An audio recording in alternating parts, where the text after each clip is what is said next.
The following podcast contains advertisements.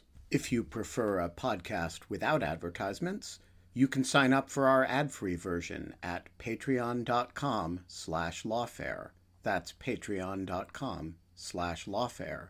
You'll get rid of the ads, and we'll be very grateful.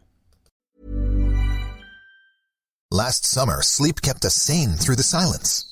This summer, you're going to need sleep to get over all of this.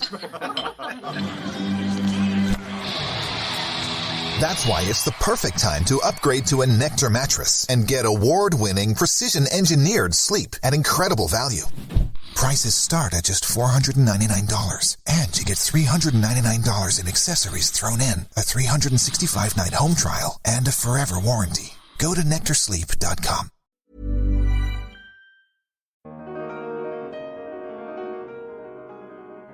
The way we have seen things unfold over this weekend was avoidable if this had been done more deliberately, more carefully, more responsibly, as the president promised, on the campaign trail. Even as he promised that he would withdraw, he promised there would be a responsible withdrawal.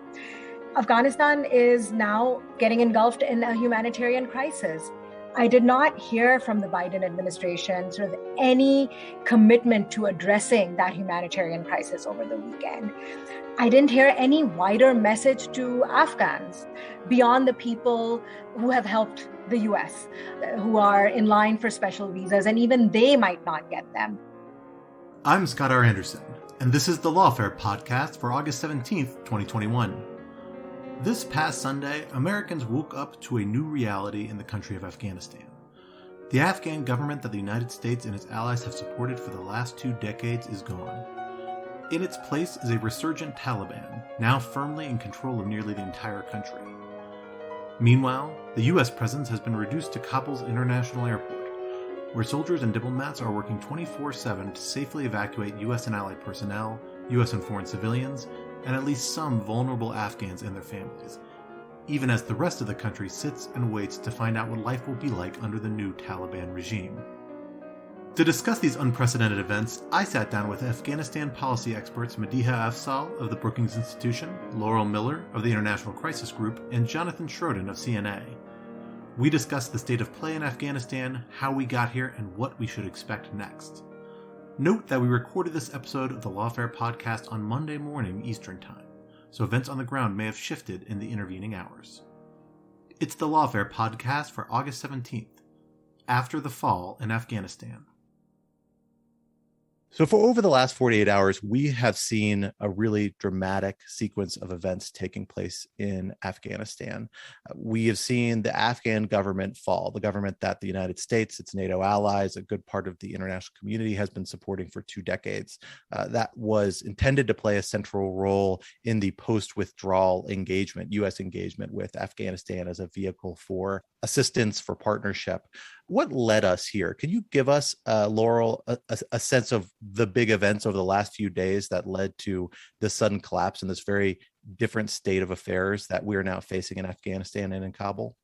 Thanks, Scott. Thanks for having me on the podcast. I mean, I think in terms of how we got here, you have to look at some longer term trajectories that have been observable in Afghanistan by people who have been watching closely, as well as the precipitating factors. So in a way, it happened all of a sudden, but what we've seen materialize in recent days has been happening in a slower motion over a long period of time, and then accelerated greatly in the recent days. And that is true on both sides of the equation here.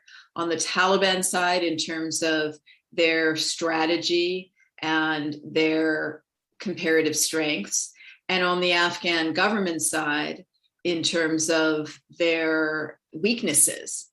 And what we saw happen in the last couple of weeks and in the final days of the regime of the Islamic Republic of Afghanistan was, I think, much more a function of the collapse on the government side than changes in the military equation on the Taliban side. And we can get into some of the details, think about what the Taliban strategy has been over a long period of time. But, it's not as if something in the last few weeks, even with the US military withdrawal, greatly changed in terms of Afghan security force capabilities or Taliban fighting forces capabilities. What changed was a collapse of the system on the Afghan government side, a collapse of confidence on the part of the security forces and political elements in the ability of the Afghan government to endure in the absence of an on-the-ground American backing for the government. And some of the factors that we've seen contribute to the collapse are, sort of rot within the systems and incapabilities within the systems. I mean, lack of payment of fighters. I mean, who's going to fight when they're not being paid and fed? We've seen on the political side, the longer term trend of the now erstwhile Afghan government under President Ghani not building loyalty and commitment on the part of a wide array of Afghan political actors to his government is part of what contributed to the abandonment of his government. For a long period of time, you've seen those problems, and you've seen when threats from the Taliban insurgency have spiked, you've seen at certain moments a kind of rallying around the government, even when there were political disagreements. We saw this as far back as 2015, the first time the important city of Kunduz was overrun by the Taliban, when there were political problems and disunity even then. And the political elites, when they looked over the edge of the abyss, they sort of stuck with the Afghan government, a government that the US and NATO was sticking with. But by 2021, that wasn't the case anymore. So those are among some of the factors that contributed to collapse of confidence in the durability of the Afghan government and of it being worth it to stick with it. And I'm sure that Madiha and Jonathan will have further thoughts to add on this how we got here question. And I guess the last thing I would say is, there's going to need to be a lot of retrospective analysis of this in the days, weeks, months, and years ahead, if there's going to be some lesson learning, particularly on the part of the foreign protagonists in this drama. And so I just want to say, I'm giving you these thoughts now, but I have enough humility to not think that anything I say at this moment and this day is definitive in terms of this retrospective analysis. I think that's a good caveat for us all to have in this conversation and all the conversations we're having over the next few days, because there's a lot of learning to be done over what has happened. Madiha, let me turn to you next. I want to spin off of one of the issues Laurel touched on, which is that over the last several weeks really, but particularly over the last week, at least in the way it's been captured by the Western media lens, which admittedly I'm consuming a lot of this information through, one of the most unanticipated and most influential trends, at least from my non-expert eye, has seemed to be the somewhat exceptional ability of the Taliban through a degree of coercion and intimidation, through a degree of negotiation, through a degree of co-optation, to convince local political leaders, and sometimes regional, fairly high-level political leaders, military leaders, security force leaders, police force leaders, to at least not oppose them, to lay down arms and allow them to proceed to take over territory. Sometimes, by some reports in some areas, largely in name only, not necessarily through the assertion of force, but just by the capitulation of those local authorities. And in some cases, even seeming to sign on to participate in some whatever comes next under the Taliban rule, whether a continuing role in the local government. What are the factors that are driving that? What is the tool that the Taliban has to convince these people? Is it simply the intimidation factor, or is there a degree of co-optation and broadening the tent that might indicate that the political movement that comes out of the Taliban's assertion might be a little more complicated and a little more diverse than it may seem at first impression? Thanks, Scott. That's an important question. What has contributed to the surrender, the laying down of arms, essentially, without actually, fighting back. And I think Laurel addressed that question in terms of sort of the collapse of will. I think that came from the Afghan security forces. And I think there's a broader sort of picture here than just sort of the surrender. It's the fact that the surrender has occurred without US support. If there had been continued US support, my belief is that there would not have been a surrender in this manner, right? So the fact of the matter is that the sort of the quick pullout of the US military withdrawal that happened over the summer essentially deprived these Afghan security forces of intelligence support, Air Force support that they were so used to, combined with sort of the fact that there are ghost soldiers. That means there are soldiers on the books that are, security forces on the books that don't actually exist on the ground, combined with the fact that they haven't been paid. The Taliban has actually, there are reports that the Taliban was paying them stipends for food as they were surrendering and leaving. So this goes to show the extent of the rot and the corruption within the Afghan government, within Ghani's government and his military leaders, sort of the failure to inspire, the failure to lead that led to this sort of will collapsing. In some sense, the US military presence in Afghanistan was propping up these security forces. So I think that's a really important point. If I could just sort of take, and we'll be learning more about, sort of the deals the Taliban struck in local areas. But, there is capitulation through intimidation in the sense that, if you don't, we'll kill you. And we have seen even security forces who have surrendered, reports of them being killed. So, there is sort of this sense of, why would I die for a government that does not care about me? Why don't I try to save my life and sort of basically walk away? I think, just sort of looking back, there are sort of ways in which this withdrawal, if it were to happen, could have been done to mitigate some of these factors. And we can talk about them more, but sort of not pulling out the rug from under the security forces would have been sort of my number one recommendation. Sort of they were used to handholding and needed that in order to fight the Taliban, and they didn't have it. Jonathan, let me turn to you, if that's okay, because that leads directly into the first question I want to bring to you, because you and I had a conversation on Lawfare Live a few weeks ago, followed up by a piece of yours on Lawfare that made the case that hasn't come true. And you were, I think, to your credit, very honest about this on Twitter, which can be a difficult moment, a mea culpa moment that, frankly, any analyst, and I have had plenty of these myself, sometimes faces. And the bravest and the right path is often to acknowledge I was wrong and made a mistake and try and figure out why. And watching you do that has been a really educational experience. But that I want to bring out to the listener here. You initially, the expectation was the Afghan security forces would be able to hold out a bit longer, at least in urban areas, in areas where they could fortify, where the air support and different resources would be able to make it hard for the Taliban to amass the type of force necessary to break through those fortifications. But we didn't see at least the Afghan forces having the confidence that they would be able to do so, or at least it doesn't seem like that's the case. Was it just a lack of confidence? Was it a lack of cut off of these sorts of resources?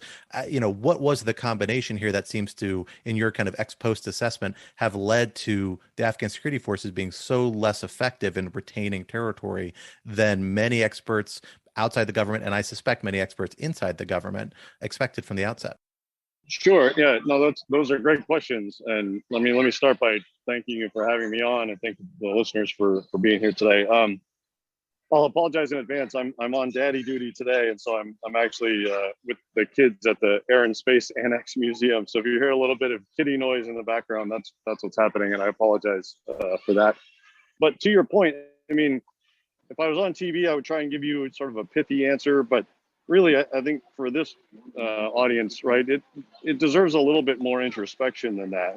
The story is quite involved, And without giving you the long, gory history, I might rewind the clock just a little bit to sort of set this up, because what we saw clearly over the last couple of months was a series of dominoes falling, right? A serious domino effect. And it's worth sort of taking a step back to ask when did that chain of dominoes falling really start? And I would actually rewind the clock all the way to about 2006. And again, I'm not going to go through 14 years of history here, but quickly, in 2006, when the Taliban really started to regain strength in Afghanistan after their initial defeat, the U.S. had at that point still not created sufficient Afghan security forces, both in number and with sort of the capability to stem that resurgence. And so as it happened, the U.S. found itself on the back foot, playing catch up to this resurgent Taliban insurgency. And it really never got out of that mode over the last 15 years. Even during the surge, right? I mean, we put a lot of money and investment into the Afghan security forces. We grew them to be a size of 300,000 or so. We gave them hundreds of 160 odd aircraft and tens of thousands of vehicles and whatnot. But it was all in this mode of trying to catch up with the Taliban's resurgence. And what that meant practically was, because we were fighting the Taliban as we were trying to build the Afghan security forces to get to a point where they could take over the fight, we were constantly in a mode of prioritizing operational necessity over long-term sustainability. And so what did that mean? That meant that when we fielded a force of 300,000, the goal was to just get them in the field as quickly as you could. And they weren't always very well trained. They weren't always the best recruits, et cetera, right? But it was get as many bodies into the field as you can, and we'll worry about the quality of those forces later. Similarly, on the equipment side, get them as much hardware, military hardware, as you can, as quickly as possible, and we'll worry about the sustainment of all of that, whether they can actually operate it themselves, whether they can maintain it and sustain it over the long term. We'll worry about all of that later, right? And that's been the mindset of the effort to develop the forces over the last 15 years. And so what did that ultimately lead to?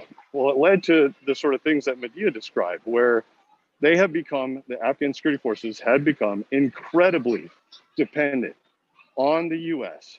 for air support, for maintenance of their own aircraft, their armored vehicles, for management of their personnel systems, for management of their pay systems, management of their logistics systems. I mean, all of the back shop things that you need to have, the institutional things that you need to have for a security force to be effective over the longer term, simply weren't there. So what did that mean over the last couple months? That meant when the Taliban started pushing in rural areas to take these rural districts, especially up in the north, initially there were efforts by the Afghan security forces in those areas, not all of them, but by a good number of these units, to try and defend the areas that they were in. And what happened is they stood and fought for a day, 2 days, sometimes longer, and they started to run out of ammunition, and they started to run out of food, they started to run out of water, they started to get overrun, and they would call for airstrikes, and they wouldn't come. They would call for reinforcements, and they wouldn't come. And so eventually they would turn and flee. And word of that spread, right, to many other Afghan army and police units that, hey, these guys tried to fight and they got nothing from Kabul. And many of them died in the process. So, when it becomes then, if you're hearing that in other parts of the country, and it now becomes your turn to stand and fight against that Taliban onslaught, and you're not convinced that you're going to get more ammo, food, water, airstrikes, reinforcements, why would you stand and fight unless you believed in your soul of souls that the president of your country and the government was worth dying for? And that's really the situation that we found, right? That sort of domino effect over the last 2 months, the vast majority of Afghanistan security forces ultimately concluded that in their heart of hearts, the government wasn't worth dying for. Well, let me follow up with you on that, Jonathan, because I think you're in a good position to tee up what I think is the question a lot of us are asking ourselves, and a lot of people in government, I suspect, are asking ourselves as well, which is, what is it the Biden administration could have done differently? Even if we're taking the Biden administration's commitment to withdrawal as static, as that being the ultimate outcome, because I think there are a lot of people who may take serious issue with how the last few weeks have been handled by the United States government, but nonetheless agree with the overall objective of withdrawal. What were there opportunities in which the United States government could have fortified Afghan forces through airstrikes that would have made a difference, through consolidating some of the supply lines, or was the reliance just too baked in to be able to adapt it at any sort of time frame in the near term? And if you couldn't adapt it with the kind of broad nationwide reach that really the U.S. Afghan strategy had been, by my understanding, a fairly wide distribution of Afghan security forces, could there have been, or should there have been, a discussion about consolidating and centralizing the security forces who are available to be able to hold onto a slice of territory, if not, the whole scope of the country, as would be ideal? Do you have a sense of that in the looking back that you've had the opportunity to do so far? And Laurel, Madiha, I'd welcome thoughts from you as well after Jonathan. Biden was in an extremely tough spot, having, taken the presidency in January and immediately facing this deadline in the U.S. Taliban agreement to withdraw by the start of March. His announcement happened, obviously, and they didn't have a lot of time to do the types of planning that you would need to do in order to implement that very effectively, right? They didn't get much in the way from the Trump administration. There were reports of the Trump administration, meeting with them, giving them the information they needed in order to hit the ground running. So they were already at sort of a disadvantage, both time-wise and in terms of how much information they were given by the previous administration. But in terms of, what else might they have done differently? Well, Laurel, for example, and Barney Miller and others published a few papers early on this year that said, why not negotiate with the Taliban some amount of extension, whether 6 months, 8 months, right? Try and give the administration some more time to get itself sorted out, get its policy in place, right, and withdraw responsibly. And I supported that idea at the time. I mean, I thought it was a good idea in part because it was clear that the Defense Department had done almost no planning to withdraw to zero in Afghanistan and to continue to do things like, support the Afghan Air Force with contractors, et cetera. And so that would have afforded them more time had they done that. Instead, obviously, the president announced we're going to get out. We're going to get out by September at the latest. And I don't think either the White House didn't understand or it just wasn't conveyed to them that once that decision was made, that the U.S. military was going to try to get out as quickly as it possibly could to minimize the window of vulnerability to its own forces, right? Given the fact that it was withdrawing under threat of fire. And I'm not sure that that was fully appreciated by the White House when that decision was announced. Laura, let me turn it to you. As Jonathan mentioned some of your early commentary on that, and then Madiha, I'll come back to you as well for your thoughts. Yeah, I mean, I thought at the time, at the beginning of the administration, as Jonathan just alluded to, that it was pretty clear that a withdrawal, A, was going to happen, and B, wasn't sufficiently planned for and prepared, including in terms of discussions and negotiations with the Afghan government in order to, as Madiha said earlier, try to mitigate some of the likely fallout of the withdrawal and leave them in the best position possible. And that really, was my primary reason for advocating for a 6-month negotiated delay in the withdrawal date. I mean, I think what you would have said publicly is that it was for purposes of trying to keep going with the peace process efforts. But really, I thought the primary reason to do that was to prepare for a withdrawal. I mean, it seemed to me that President Biden's decision to withdraw was going to happen, and that anyone who had been listening to what he'd been saying for many years knew that it was going to happen. I certainly credit the interest in having a genuine policy decision-making process to explore options, but I felt that it would be better to have a very short policy process about whether to withdraw or not, and a longer policy process for how to withdraw given the inevitability of that decision. I mean, what's tricky about this in practice is to quietly make a firm decision and plan for it without people being tipped off that that's what you're doing is difficult to do. But nevertheless, it's where I would have aimed to do more than appears to have been the case publicly, and acknowledging that none of us have perfect insight by any means into what was going on internally within the government. The date for withdrawal that was in the U.S. Taliban agreement, I mean, the U.S. did unilaterally declare an extension anyway. So to suggest that you had to be overly hung up about the date that was in the agreement is, I think, not accurate. I mean, it was supposed to be all forces out by May 1, and the administration said, yeah, no, we're going to be out by September 11th. And the Taliban, was annoyed and then went along with it. So that suggests to me that it was in fact feasible to try to work out some kind of delay. I just would have advocated, working that out further in advance so you could try to mitigate what we've seen happen to a greater extent. Madiha, I want to turn to you on this question, but I want to sharpen it a little bit.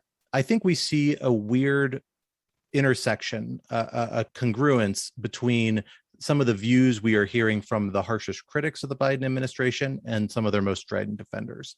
And the point both of those camps seem to be agreeing on is that what has happened in Afghanistan was inevitable. The critics argue, and that's why withdrawal was never a good idea and should never have been in the first place. And the proponents or the defenders of the Biden administration say, and that's why what's happening now, as tragic as it is, was unavoidable, and it's not the Biden administration's fault.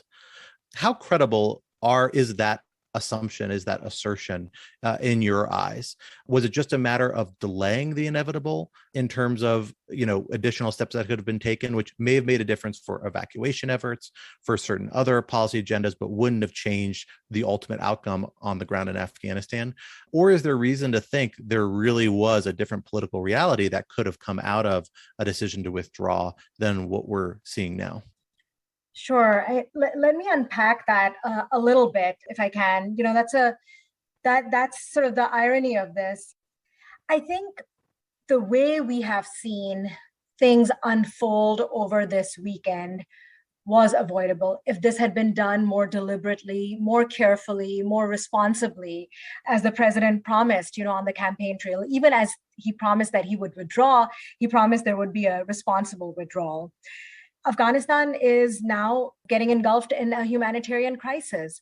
I did not hear from the Biden administration sort of any commitment to addressing that humanitarian crisis over the weekend. I didn't hear any wider message to Afghans beyond the people who have helped the US, who are in line for special visas, and even they might not get them.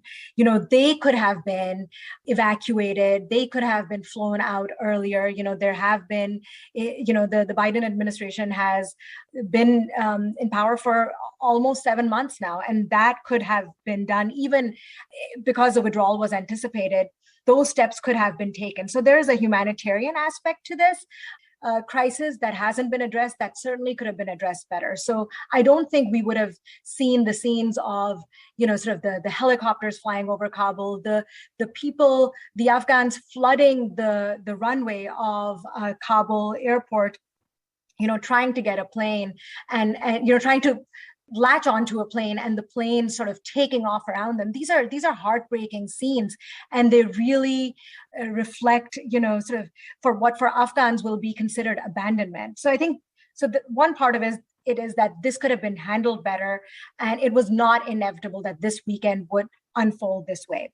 I think going back to this sort of on a wider, broader, longer term decision-making platform, Biden had no good choices when January 20th rolled around. There were no good choices. I think he had made it clear that he wanted to withdraw.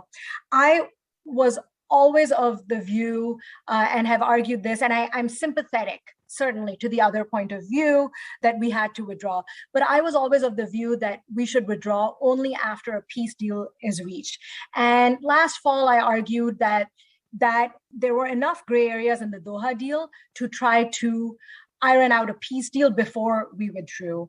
And this spring, I argued that we did not need to withdraw unilaterally, given that the Taliban had not lived up to their commitments to cut ties with al-Qaeda. So there were both those kind of loopholes, if you will, in the Doha deal that we could have used. That being said, I think President Biden not only did not use them, he announced an unconditional withdrawal on April 12th, throwing out even the sort of the measly conditionality that the Trump administration had put into the Doha deal. I think that, in some sense, really inevitably sort of set the path to the fact that the Taliban would not sort of negotiate in good faith with the Kabul government, with the Ghani government. And that's what we saw. And in some sense, a military takeover at that point, whether through a protracted civil war, if the Afghan forces had fought back, or, just sort of in the way it's happened now with really abject surrender, was inevitable. But I think there were decisions made both from the Trump administration side and the Biden administration side that made those inevitable. Last summer, sleep kept us sane through the silence. This summer, you're going to need sleep to get over all of this. That's why it's the perfect time to upgrade to a Nectar mattress and get award-winning, precision-engineered sleep at incredible value.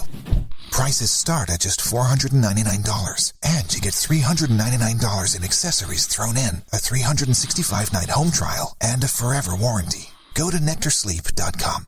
Did you know this podcast is powered by Acast? Acast is the home of podcasting. For creators looking for freedom to grow their listeners and make money too. And creative brands looking for smart ways to advertise. Podcasters and advertisers in the know Acast. It's time you did too. Visit acast.com to find out more. Acast, for the stories.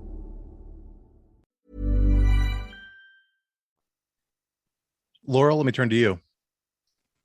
Yeah, a comment kind of following on from the very last point that Madiha just made. I don't think it's correct to say that everything that we've seen happen in the recent days and weeks was, inexorably inevitable, that under any set of circumstances, this would have happened. The reality is more that the set of circumstances became such that it became inevitable. And the circumstances related to American political decision-making, how the US government works, how things have been handled over the last few years, the nature of the deal that was made between the US and the Taliban in February 2020 is one factor that I think contributed to the inevitability of the moment, because it was very much in the Taliban favor. It gave them a victory on their number one objective, a commitment by the foreign forces to withdraw up front before they made any concessions at all. Now, that was a calculated risk that the US made in the hope that that deal could then be converted into an opportunity for a real Afghan peace process. But that's not what materialized. And that calculated risk turned out to be a bad bet. So, the only other thing I would say on this is that, you do have to just consider the reality of how the US government works. And there are things that one can say could have been done differently that just were never going to happen differently because of how US political and policy decision-making works, even if we all hope and wish it might work better. Back during the second term of the Obama administration and towards the end of the administration, when I was at the State Department working on, among other things, efforts to get a peace process in Afghanistan going, my number one reason for believing very strongly that should have been a higher priority for the US was because even then, I believed that one day Washington was going to wake up and just want to wash its hands of Afghanistan. And, at a political level, people would look at each other and say, what are we still doing there? You could argue that's right, wrong, whatever, but to me, that seemed inevitable. And because of that, and because it would be much better to have left with a peace agreement intact, and because negotiating some kind of peace agreement was going to take a long time under any circumstances, I thought we should have been much more serious about it, 6-7 years ago than we were at the time.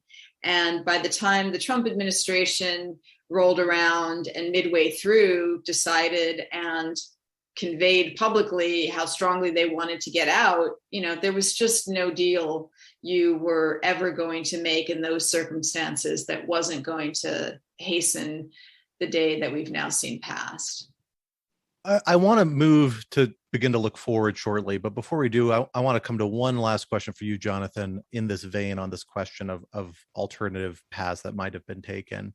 Another perspective we are seeing from very expert voices is the view that there was a relatively stable status quo early on when the Biden administration came in, or approximate to it, in terms of a relatively low U.S. troop commitment that was able to stabilize the situation, not just troop commitment, but also other resources. But I know that's an argument you've engaged with online, and I want to turn it over to you, to your perspective as to whether that's accurate or not. Yeah, sure. No, I appreciate the question. Those arguments, a lot of which were advanced even in advance, ahead of the president's decision to withdraw, when there was sort of robust argument amongst, think tanks and foreign policy types as to what we should do. The argument to stay usually revolved around two factors, which you mentioned. One was the idea of cost, that the U.S. had found itself in a place where, we were, quote unquote, only spending somewhere in the vicinity of $20 to $30 billion a year on Afghanistan. And that, we hadn't had a U.S. casualty in well over a year, right? And so the idea was that the costs, quote unquote, were relatively low. And the second idea was that it was a stable environment in which the U.S. could maintain 2,500 or, some smallish thousands of troops, and that those troops could continue to do counterterrorism activities from there to keep a lid on the likes of Al-Qaeda and ISIS, and do a little bit of training on the side, perhaps, right? And that was sort of the view. Now, I take issue with both of those arguments. On the issue of cost, while it's true the cost to the U.S. was, supposedly low, in grand figures, people would say, oh, $20 to $30 billion is a rounding error in the Department of Defense budget. As a U.S. taxpayer, I still find that an offensive notion that we're just sort of throwing, 20 or $30 billion numbers around like that's chump change. That is a sizable amount of money that the U.S. could do a lot with when purposed towards other things. So there are opportunity costs with respect to this, but it also, I think, the more important point is it blatantly ignores the costs that were, being paid by the Afghan people. When they say things like, well, the U.S. hadn't suffered a casualty in over a year, sure, that's true. It's also a function of the U.S. Taliban agreement, and maybe I'll leave it to Laurel or Madiha to explain that part of it, right? But it's on the Afghan side, thousands of Afghans were being killed every year for the last, how many years in this situation. And had we stayed, even if it was a stable environment, I'll get that in a second, the price that would have been paid by Afghans would have continually been thousands of dead Afghans year in and year out in perpetuity. And I personally find that, an affront. I don't see that as quote unquote low cost. So that's the first thing. On the stable environment piece, I would say, right, the people who make that argument are generally speaking people who didn't follow Afghanistan beyond the sort of macro headline level since 2015.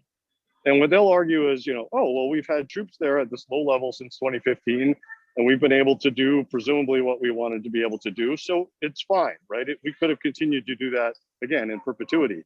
But the reality is, if you look at micro levels, the Taliban had been making steady gains, especially in rural areas, encroaching on, capturing more districts, encroaching on the district centers and others steadily since 2015. And even before Biden's announcement earlier this year, I was asked to give a brief to a government audience. And I sat down and sort of, did an assessment of how many provincial capitals had the Taliban already effectively surrounded. This was like in January. And the answer was 12 or 15, nearly half, a third to a half of the country's provincial capitals were already effectively surrounded by the Taliban at that time. So the idea that you could keep some smallish thousand number of troops in Afghanistan, as a sort of in perpetuity stable environment, again, was just fictitious. It was not a stable environment. It was a tactically eroding one, and it has been for some time. Laurel and Madiha, do you have anything to add to that, and particularly just on the general ideas of it was the status quo that existed prior to the decision withdrawal? Was that something sustainable or something close to sustainable, or was it something that inevitably was not going to be able to lead to a more positive outcome? I think what Jonathan has described as not a steady state situation and eroding, but rather an eroding situation in terms of the military situation, was also paralleled on the political side.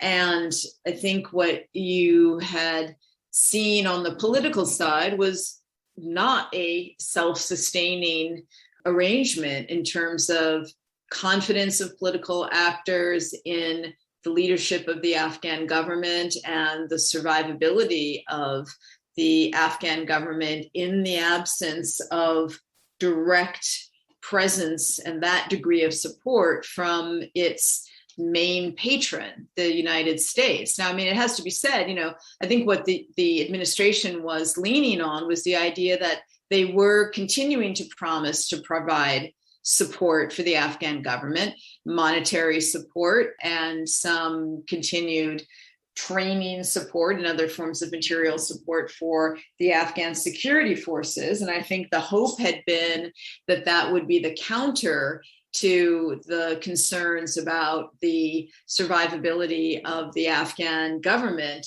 but that turned out to be a false hope, or at least one that didn't match the reality. I would just add to this, and it's something Jonathan, who's written about it, might have something to add to as well.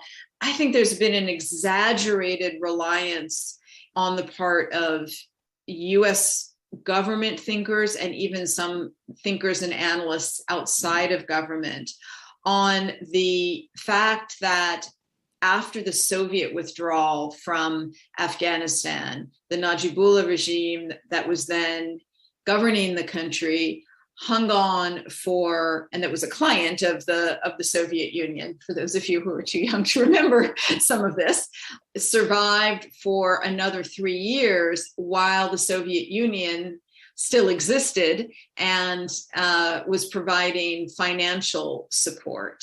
And it was only after that financial support was cut off as the Soviet Union disintegrated that the Najibullah regime failed.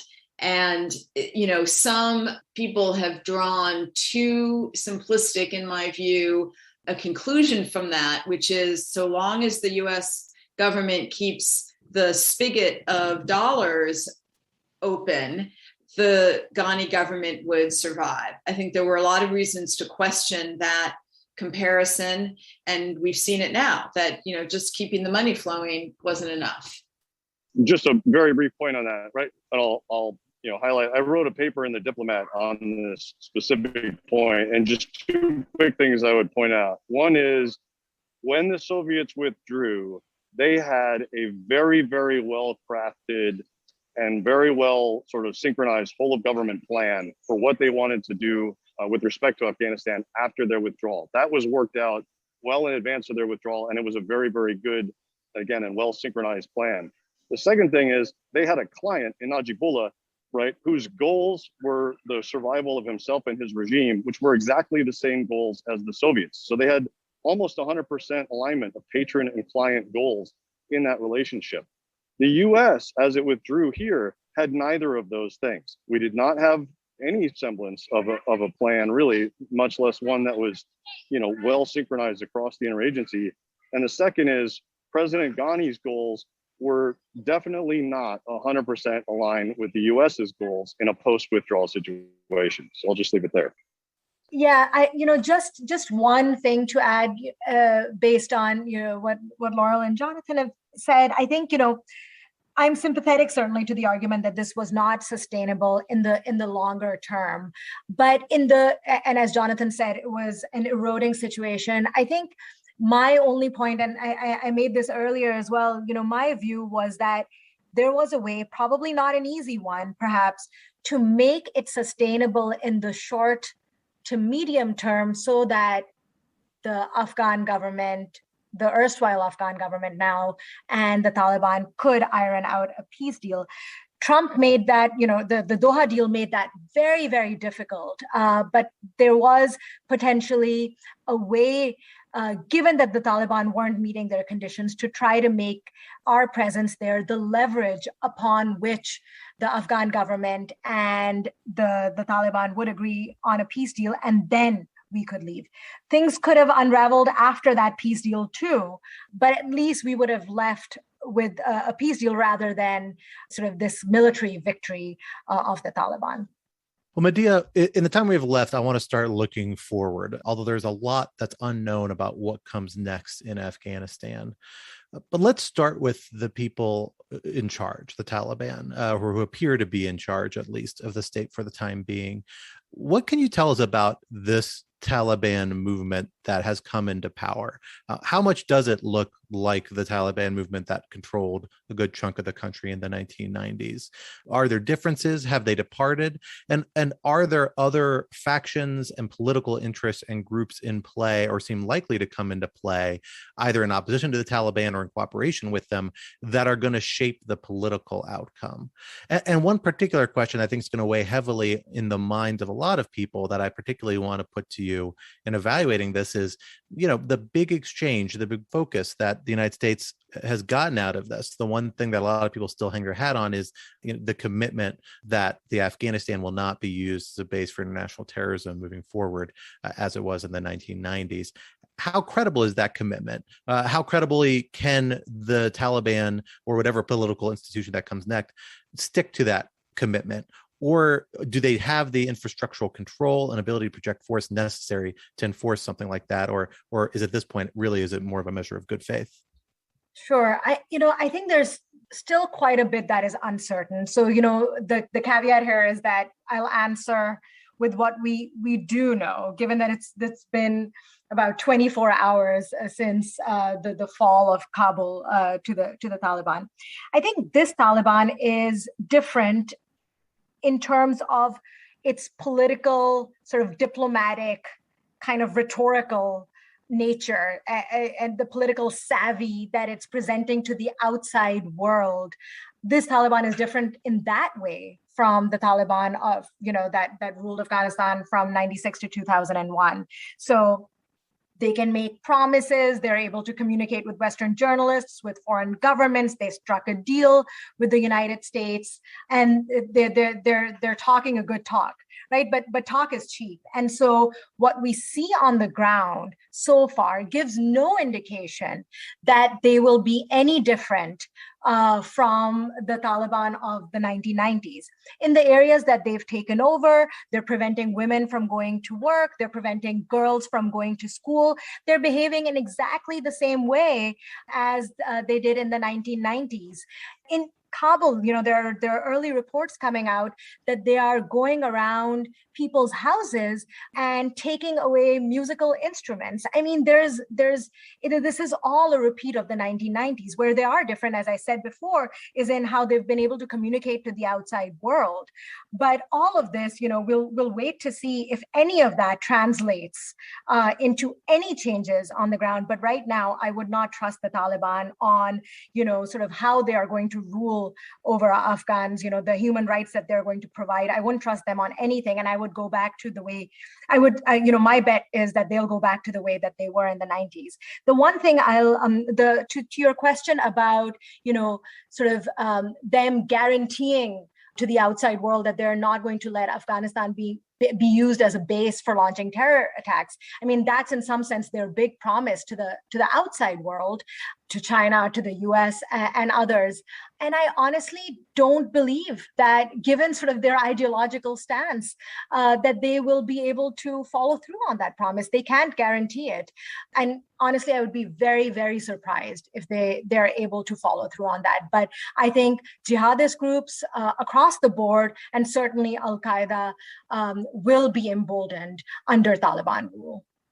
Laurel, let me turn to you with the next, phase of this, which is that if we can't be confident that Taliban is stick to its commitment to so much rhetoric about human rights, humanitarian issues, or the most fundamental underlying commitment, at least from a U.S. official policy perspective, of not providing a haven for terrorism, what are the points of leverage the United States still has in play, or the international community, European allies? A lot of the post-withdrawal planning was premised on the assumption that there would still be local partners and a robust, frankly, diplomatic presence that would be able to provide a vehicle for aid, assistance, and other mechanisms. Obviously, all of that seems to be off the table. If there's any U.S. diplomatic presence, seems like to be extremely slim. So what are the remaining sources of leverage available to other parties in the international community who've got an interest in how things play out next in Afghanistan? Yeah, I mean, I think the greatest leverage is in the hands of the regional powers: Pakistan, Iran, China, Russia, to a lesser extent, the Central Asian states, because those are the governments that, first of all, have the greatest interest in the situation in Afghanistan still. And also, I think that's really at this stage the primary audience that the Taliban has in mind for its foreign policy. So for the US part, I think it's a question of working, with and through as it can those regional powers to try to exercise some influence over how the Taliban governs in Afghanistan. I think the Taliban have been smart enough to appreciate that in their foreign policy, that it's unlikely that in power, although they would like to still have development assistance, that they're really going to be able to govern in a way that attracts that assistance from European powers at least, and maybe the US as well. And I do think that it's nearly impossible to fathom that European standards for governance can be met by the Taliban, and that there will be development assistance continuing to flow to a Taliban government from Europe. I mean, it has to be said also, the majority of American assistance at this stage is for security institutions and security forces, and the Taliban's not going to want that. So that's off the table already. The US has leaned in recent weeks and months very heavily on this idea that the potential for the Taliban to gain legitimacy and attract financial assistance is significant leverage over them. But I think the US has leaned on that just because that's what it had to offer as a carrot and a stick, not because that was ever going to be particularly effective. And now we're in a context where it's really not going to be effective because there is no other power. They are the de facto power. They have come to power in a way where there's no competition left standing for them. And it's unquestionable to me that the regional governments are going to recognize them as the legitimate enough power in Afghanistan. And they're, at least for the time being, not going to be the pariah state that they feared they were going to be. So the US influence over the situation, as I said, is not going to be unilateral any longer, because it doesn't have that partner in Afghanistan over which it had the most influence. The US influence is going to have to be exerted in cooperation with the regional powers. And that's very difficult to do when you're talking about Iran, China, Russia, and Pakistan as the key regional powers. We're a little past time, but I want to turn to you, Jonathan, with one closing question, which is another part of the original plan for the post-withdrawal scenario in Afghanistan for the United States was the ability to maintain some sort of over-the-horizon military capability in the event you did see an al-Qaeda resurgence, potentially for other purposes as well, I suppose. But we haven't really seen, to my knowledge at least, efforts to negotiate another regional base for aircraft and for other U.S. operations having any success so far. Obviously, it doesn't seem likely that there's going to be any U.S. military presence in Afghanistan. Right now, it's boiled down to Kabul International Airport, which the military is trying to maintain control over for the purpose of evacuation of U.S. allied personnel, some Afghan partners, but not as many as perhaps would like to be pulled out. That depends on how long they can maintain that control and how long the Taliban seems amenable to it, I suppose. What are the options left militarily for the United States? Obviously, the United States did project force into Afghanistan in the 1990s through rocket attacks and sort of other measures, and may have different capabilities now. But are we much more limited for this because of the challenging neighborhood and the inability to secure an alternative place to house a military presence in the region? Yeah, I mean, you're right. It did seem like there were some engagements by the Biden administration with regional countries, right? There were a bunch of meetings with Central Asian state leaders, et cetera. And while they never said it out loud, it seemed like they were testing the waters of the potential of a U.S. military counterterrorism presence there. And none of those efforts appeared to come to fruition. So you're at a position now where obviously the U.S. can't have a military footprint in Afghanistan. The best it's going to be able to do is to have that over the horizon capability, which it has stated is in Qatar these days, right? They've stood up an over the horizon CT command there that will ostensibly have what assets the U.S. military can afford to dedicate to that type of mission will be operated from there. The real question is intelligence, though, right? I mean, it's one thing to have airplanes and drones stationed, if even as far away as Qatar. I mean, they could still range Afghanistan, assuming Pakistan allows them to overfly its airspace. But you need to know where to strike. You need to have intelligence on where the terrorist groups are, where they're operating, and not the type of, well, they were there 2 days ago type of intelligence, but you need the intelligence of they're going to be there tomorrow at this particular time, so you could get an air asset overhead. That's very, very hard to do if you don't have a presence in country. And so, with the U.S. now evacuating its embassy, it looks like we're going to have, sort of zero presence in country. That effectively turns Afghanistan into a bit of an intelligence black hole. I mean, the best you can do is then look at it from satellites and that type of thing. So while it seems unlikely the U.S. military will be able to get a presence in a neighboring country, I would expect the U.S. now to try and see if it could get some type of intelligence presence, either in sort of the border regions of Pakistan or perhaps in Tajikistan or Uzbekistan, right? Get close enough that you might be able to do some amount of intelligence collection to aid this over the horizon counterterrorism platform that the U.S. has established. And if it can't do that, it's going to be really, really difficult to monitor what happens with the likes of Al-Qaeda and ISIS going forward. Well, we will have to leave the conversation there. Laurel, Jonathan, Madiha, thank you very much for joining us here today on the Lawfare podcast. Thanks for having me. Thanks to everyone. Yes, thank you very much. The Lawfare podcast is produced in cooperation with the Brookings Institution. Please take a moment to rate and review the Lawfare podcast on iTunes, Spotify, or wherever you might be listening. To gain access to our weekly Lawfare Live online discussions, an ad-free version of our podcast, and other benefits, consider supporting Lawfare on our Patreon account at www.patreon.com/lawfare. This podcast was engineered by Ian Enright of Goat Rodeo and edited by Jen Patja Howell. Our music was performed by Sophia Yan. As always, thank you for listening.